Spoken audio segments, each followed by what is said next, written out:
Olá, eu sou o professor Amaury Catropa e este é o Histórias Empresariais. Cada programa eu trago para você um case real de empresas em seus mercados, com seus produtos e suas marcas.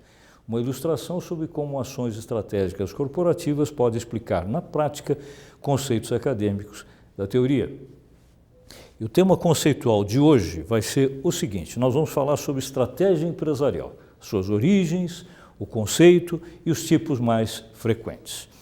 E para emoldurar esse tema conceitual, a história de hoje vai versar sobre uma empresa que é considerada hoje a mais valiosa do mundo. Uma empresa que foi pioneira no desenvolvimento de softwares para computadores. Primeiro, vamos falar sobre origens da palavra estratégia.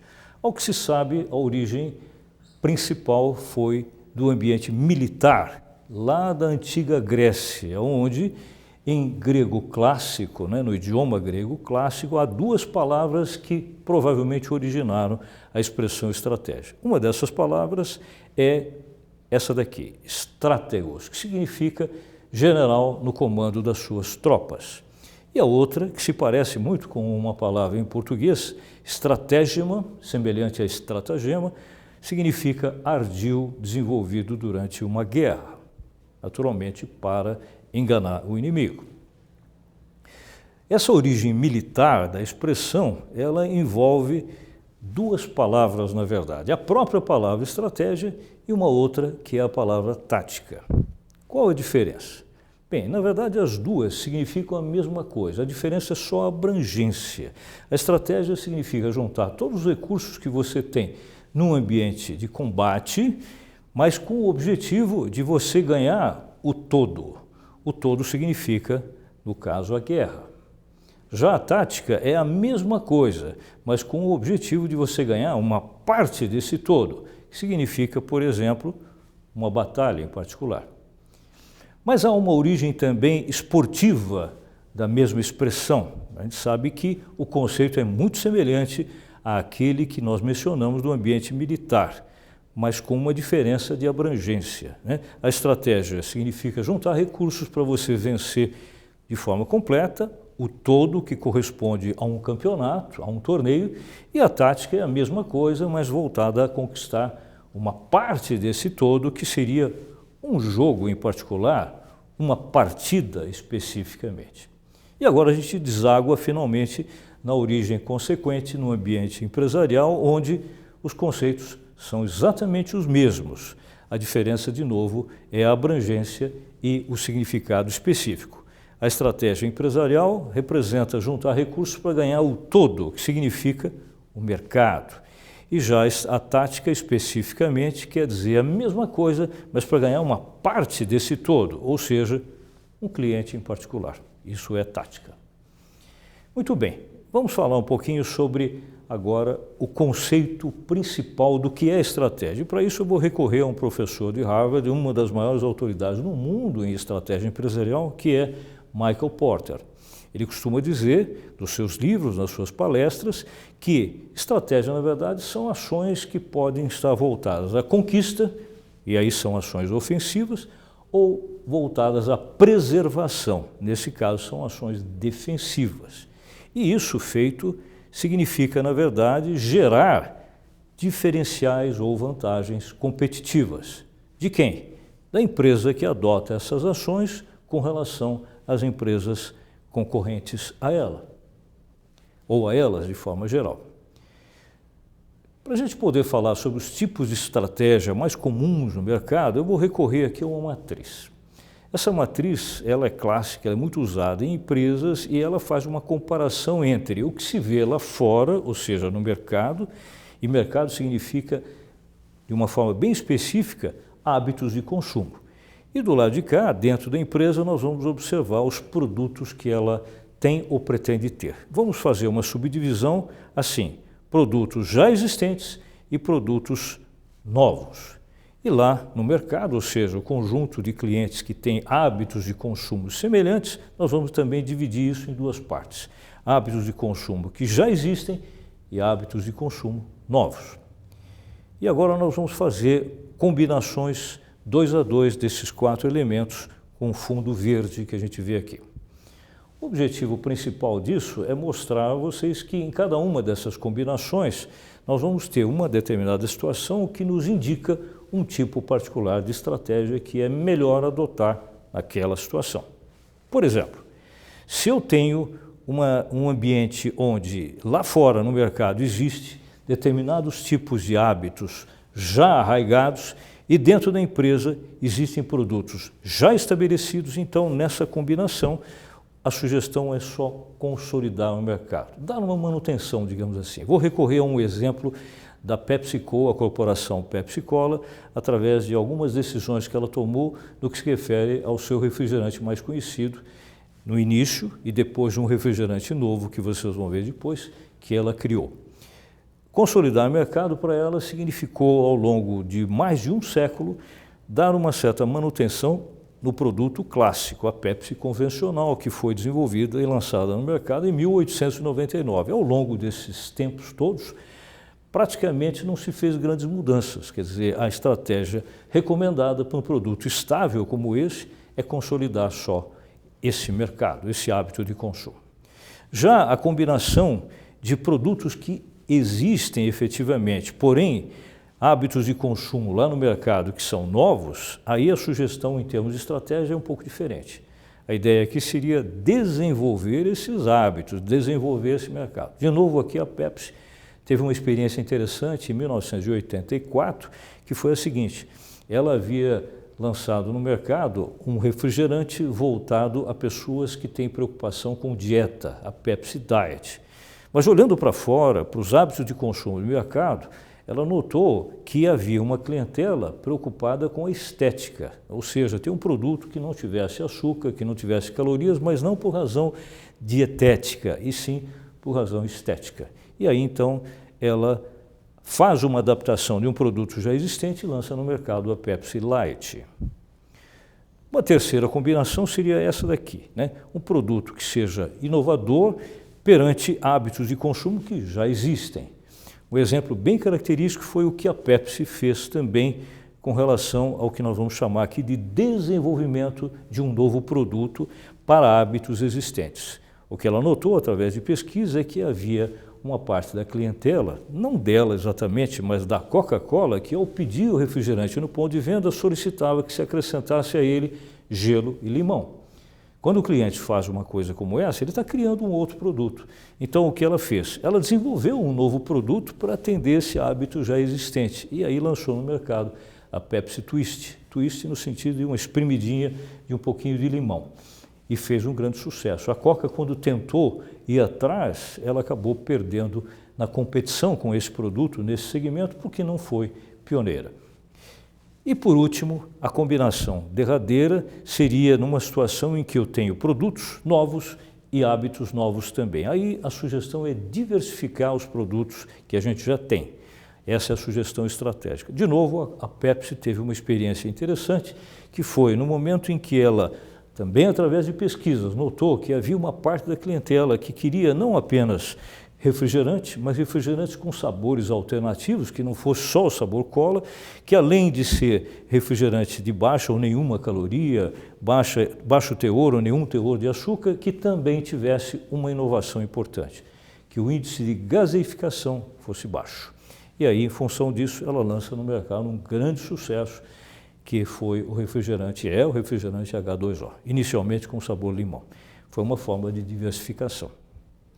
Bem, visto isso aqui é a clássica matriz que no ambiente empresarial nós conhecemos como matriz Anzoff, criada por Igor Anzoff há décadas atrás, mas ainda muito válida, né? Nós vamos ver agora a história propriamente de hoje, que começa com esse menino em 1968, quando ele tinha 13 anos, um americano, e nessa época, com essa idade, ele já tinha o hábito de programar computadores. Seu nome, William. 2 anos depois disso, ele se associando a um amigo de escola chamado Paul, que era 2 anos mais velho do que ele, em 1970, começam inicialmente por diversão e depois disso vira uma atividade profissional, o hábito de juntos criar softwares para computadores. Isso acontece na cidade de Seattle, nos Estados Unidos. 4 anos, em 1974 especificamente, esses 2 amigos, né, William e Paul, finalmente conseguem fazer um trabalho profissional e remunerado. Por quê? Porque uma pequena empresa americana que havia desenvolvido um produto, um hardware, estava precisando de um software, né? O software que se mostrava necessário seria alguma coisa que interpretasse uma linguagem de programação muito usada na época, que chama-se BASIC. Então, os dois amigos desenvolveram esse trabalho, venderam esse serviço para a empresa que tinha produzido um hardware. O hardware era aquele ali. Acreditem vocês, esse produto chamado Altair 8800 foi nada mais nada menos do que o primeiro computador pessoal desenvolvido no mundo.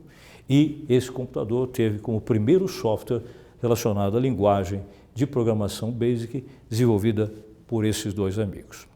O sucesso já se mostrou desde o primeiro momento, um sucesso que tendia a crescer, então eles resolveram juntos estabelecer-se como uma empresa finalmente. Juntaram-se com 9 amigos e amigas que eram programadores de computador, que eram analistas de sistemas, engenheiros de computação, montaram um time e criaram uma empresa. Essa empresa, evidentemente, ficou sob o comando dos dois, né? O Paul Allen, o nome dele, e o William.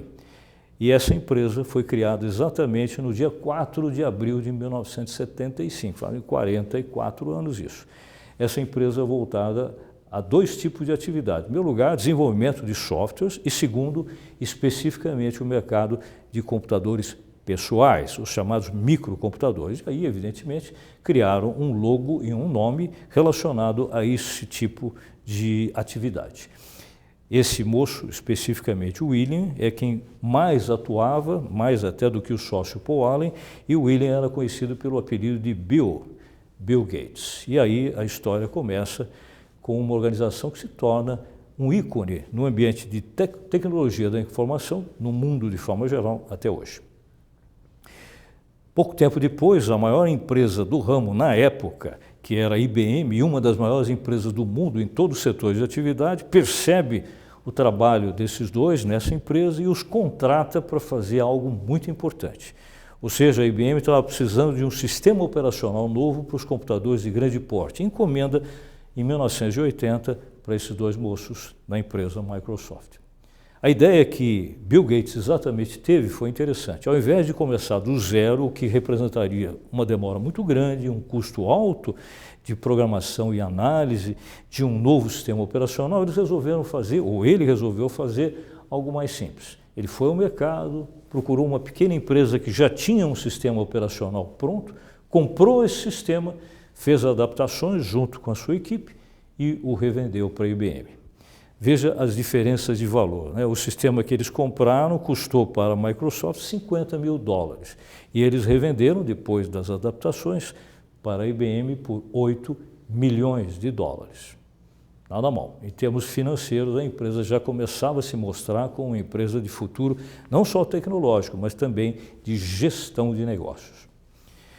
Nós vamos ver agora que, aliás, esse produto, uma coisa importante para citar para vocês, para quem conhece um pouquinho de tecnologia da informação, esse produto adaptado e criado pela Microsoft para a IBM se tornou extremamente conhecido no mundo, no ambiente de TI, com o nome MS-DOS, até hoje muito lembrado.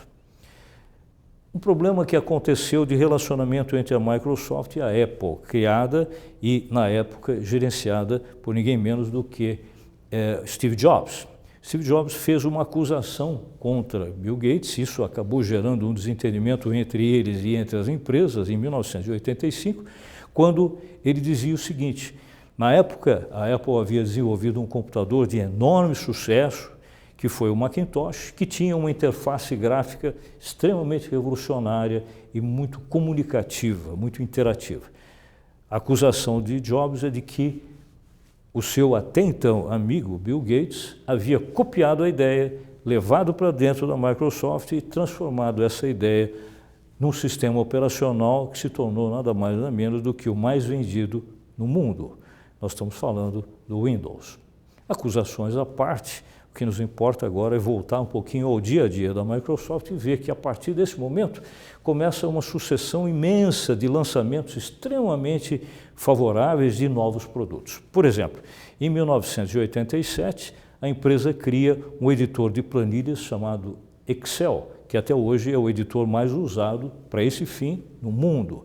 E encaixou esse produto num pacote que eles pretendiam vender e fizeram realmente isso daí para frente, conjugado com outros produtos que iriam ser desenvolvidos. Esse pacote chama-se Office, né? 2 anos depois, em 1989, a Microsoft encaixa nesse pacote um produto novo que foi um editor e processador de texto chamado Word, que é também, nesse segmento de negócio, nada mais, nada menos do que o editor de texto mais vendido e mais usado no mundo, também dentro do pacote Office. Só mais um exemplo para ilustrar, no ano seguinte, 1990, dentro do pacote Office, mais uma vez, a Microsoft coloca um produto criado por ela, que foi um apresentador e editor de slides, chamado PowerPoint. Não há reuniões de negócios que se faça pelo mundo afora em que em apresentações nessas reuniões não se use PowerPoint. E, finalmente, eu quero citar para vocês um produto que a empresa criou e que, embora tenha sido um enorme sucesso no começo, gerou uma polêmica imensa. Ela desenvolveu e implementou no mercado um navegador web gráfico chamado Internet Explorer. Até aí tudo bem, mas o objetivo da empresa era desbancar um outro navegador que já existia da concorrência, conhecido pelo nome de Netscape. O problema é que a estratégia usada para conseguir que isso aqui crescesse no mercado foi uma estratégia muito criticada. Por quê? O que eles passaram a fazer foi o seguinte: ao vender sistemas operacionais Windows, encaixavam dentro desses sistemas como obrigatoriedade o navegador Internet Explorer. Na medida em que o Windows cresceu no mundo, o Internet Explorer cresceu também. E esse produto chegou a ter 95% do mercado mundial de navegadores. Mas, com o passar do tempo, a empresa foi perdendo espaço e hoje a situação é muito diferente. Vou mostrar para vocês os 3 principais navegadores, embora existam outros, né? Os principais são o produto da Google, chamado Google Chrome, que tem nada mais nada menos que 65% de mercado, o próprio Internet Explorer e o seu sucessor, que hoje chama-se Microsoft Edge, que tem menos de 15%, para quem teve 95%, uma perda imensa de mercado. E, finalmente, o Mozilla Firefox, que tem menos de 10%. Existem outros, mas com participação mais discreta no mercado. A partir desse momento, mais exatamente um pouco à frente, em 1998, Bill Gates decide se afastar da função de presidente executivo e permanecer só como presidente do conselho de administração. E passa essas funções para um funcionário de carreira da empresa e amigo pessoal dele chamado Steve Ballmer, em 1998. Coincidência ou não, a partir daí começaram a surgir situações que não necessariamente foram positivas para a Microsoft ao longo dos tempos que iriam surgir a partir da posse, especificamente da posse de Steve Ballmer. Em 2001, a empresa, exatamente em novembro de 2001, a empresa lança um hardware que não era exatamente o mercado em que ela mais atuava, mas um hardware num ambiente de videogames, um console chamado Xbox. Fez sucesso, mas não chegou a ser líder de mercado. Tanto é verdade que, na situação atual, a Sony domina esse mercado com o seu PlayStation com mais de 62% de mercado. O Xbox, apesar de ter dado um bom resultado, tem pouco mais de 1/3 do mercado, 35,3%. Em terceiro lugar, com uma participação muito pequena, porém com uma marca muito conhecida, a Nintendo, que tem pouco mais de 2% de mercado. Marcas clássicas, tradicionais, icônicas, acabaram desaparecendo, principalmente o Atari e a Sega, né? Que são produtos que não existem mais no mercado. Uma outra tentativa que a empresa fez de se aventurar em novidades ocorreu em 2006, quando ela lançou um reprodutor musical e de vídeo chamado Zune. Esse produto tinha como finalidade concorrer com o iPod da Apple, mas foi um enorme fracasso. Não deu certo, até porque os produtos da linha Apple, relacionadas a todos aqueles que nós conhecemos com o prefixo i, sempre tiveram uma situação de grande domínio de mercado. E aqui não foi diferente.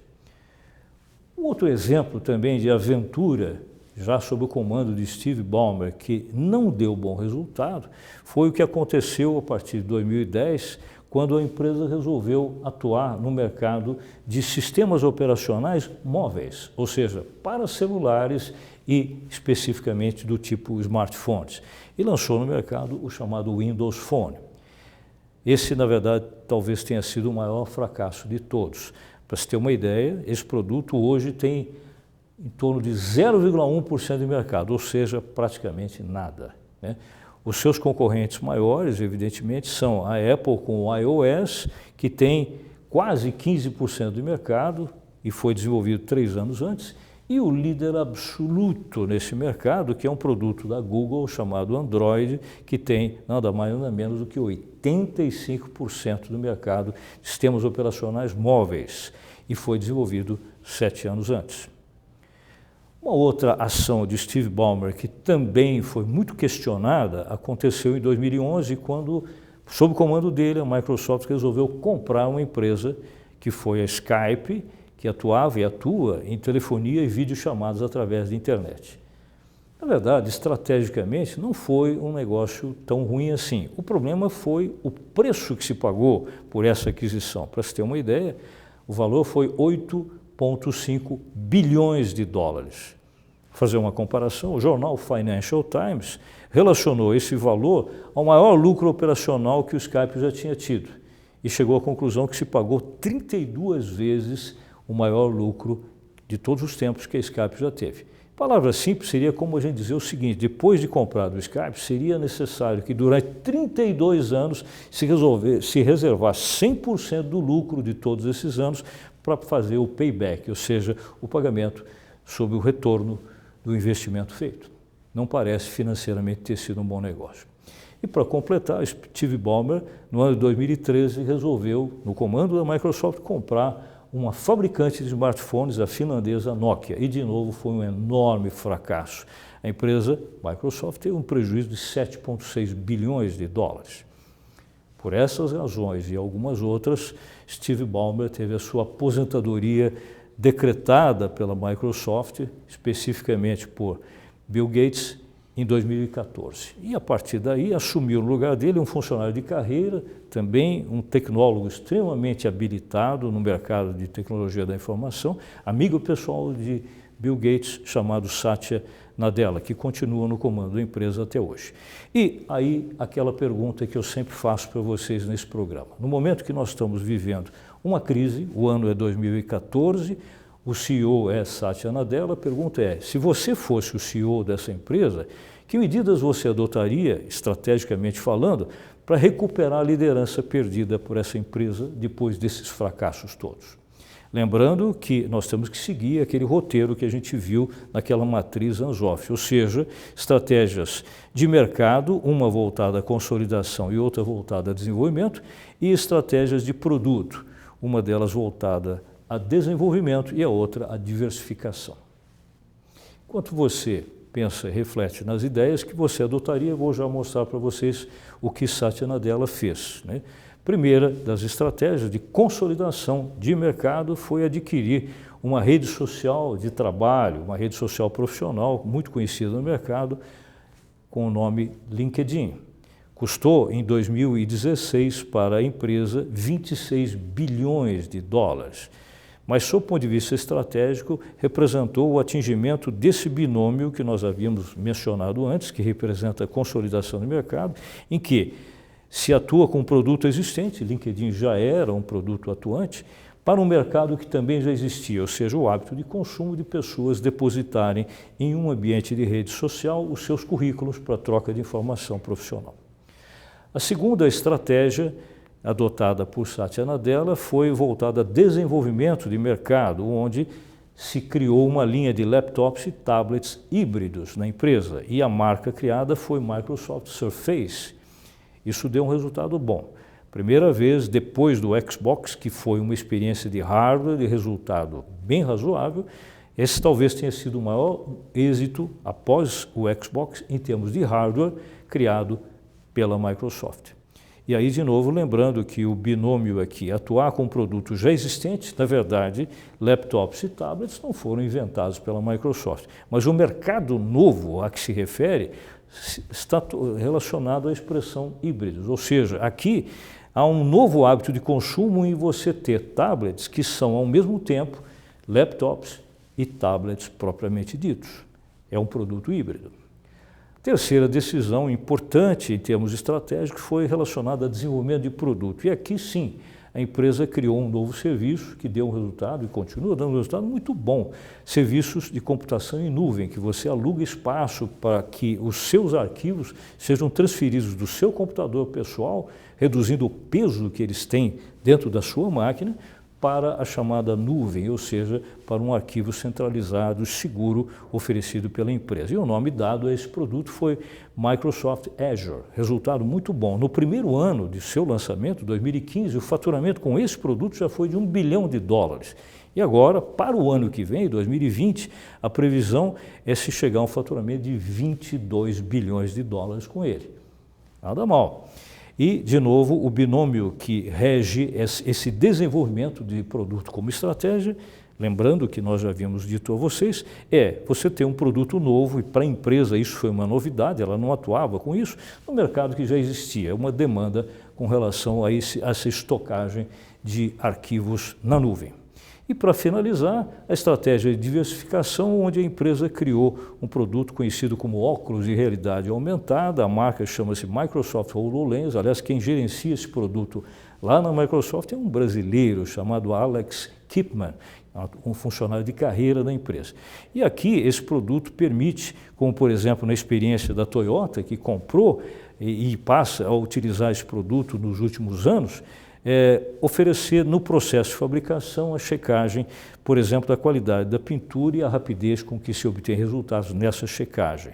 E aí, de novo, o binômio, um produto absolutamente novo para um mercado também renovado. Finalizando, nós podemos dizer que com isso, no ano passado, ao fim do ano passado, a empresa Microsoft, com essas ações, passou a ser, de novo, a empresa mais valiosa do mundo, $851 bilhões, deixando para trás a Apple com 815, a Amazon com 801, em quarto lugar a Google com 776, em quinto lugar Facebook com 462, todas elas de tecnologia da informação. Ou seja, a empresa que cresceu, se desenvolveu, depois caiu, novamente se ergueu e voltou a ser a número 1. Microsoft, devido a duas boas ideias. Primeiro, aplicar todos os tipos de estratégia empresarial possíveis. E segundo, se basear muito no talento e na gestão durante os primeiros anos de ninguém menos do que Bill Gates. Se essa história interessou a você, na próxima semana eu tenho outra. E nesse endereço que aparece na tela, você pode ver no YouTube todos os programas que nós temos dessa série já gravados. Fique comigo.